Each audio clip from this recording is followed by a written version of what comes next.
या ठिकाणी महायुतीच्या माध्यमातून भारतीय जनता पक्ष,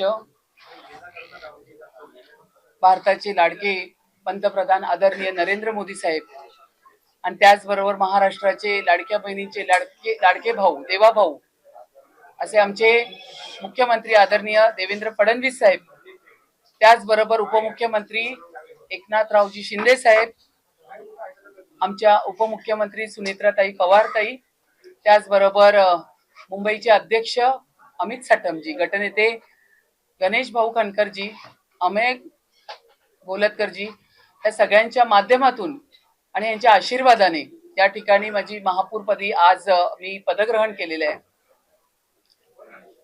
मला फार आनंद होतोय की भारतीय जनता पक्षाने यावेळी सर्वसाधारण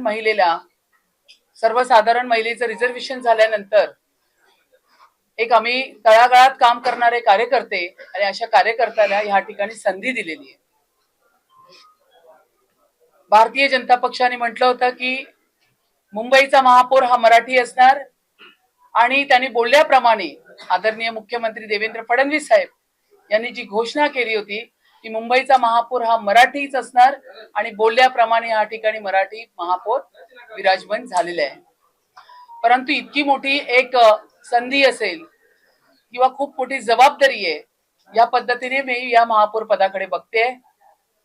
महापौर पद जरी असलं तरी सुद्धा मी मुंबईची सेवक म्हणून या ठिकाणी काम करणार आहे. तरी सुद्धा मी या माध्यमातून सांगेल की 2014 पूर्वीची मुंबई आणि 2014 नंतरची मुंबई यामध्ये खूप फरक तुम्हाला जाणवताना दिसतोय. आदरणीय मुख्यमंत्री देवेंद्र फडणवीस साहेब मुख्यमंत्री झाल्यानंतर मुंबई गतिशील मार्गाने पुढे जात राहिली. बरेच कोस्टल रोड असतील किंवा मेट्रोचे पूर्ण इन्फ्रामॅन म्हणून त्यांना ओळखलं जातं, मेट्रोची मोठी मोठी कामं असतील, दळणवळणाची कामं असतील किंवा मुंबईच्या मूलभूत गरजा असतील, याकडे आवर्जून पाहिलं गेलं.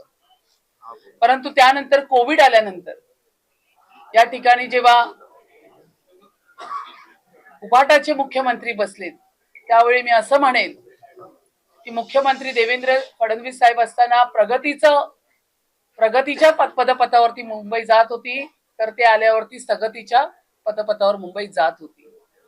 परंतु पुन्हा विधानसभेमध्ये आणि मुंबईच्या महानगरपालिकेमध्ये जनता जनार्दन यांनी भारतीय जनता पक्षाचं महायुतीचं काम पाहून एक चांगला मॅन्डेट, एक चांगल्या पद्धतीचं असं कौल जनतेने आम्हाला दिलेलं आहे.